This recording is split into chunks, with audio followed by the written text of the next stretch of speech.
اليوم طبعا كانت لي زيارة خاصة. قلق وعدم الراحة طوال مدرسة صحيح أن لها دور، ولكن متابعة الأسرة والانتباه للأمر هذا، دفتر التحضير وشغلهم داخل القسم. أيضا هناك أعمال أخرى يكلفون بها، تعاونهم مع إدارة المدرسة سبب في تجاوز كثير من الأمور. يجب أن يعلم هذا المعلم أن هناك سلم وظيفي يجب أن يحترم، من رئيس قسم اللي هو مسؤولك المباشر، من مدير مساعد، من مدير مدرسة. الأطراف هذول كلهم لازم أتعاون معاهم. ماني جاي كأني راعي خبرة طويلة وأن ما حد يرأسني أو أن ما حد يتحكم فيني. الأمر ما هو بالصورة هذه، بقدر ما هو موضوع مهام وسلم وظيفي يجب أن يحترم.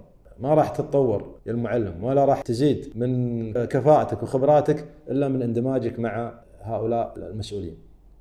فإن شاء الله يكون عام دراسي ناجح لكم ولأبنائنا الطلاب إن شاء الله.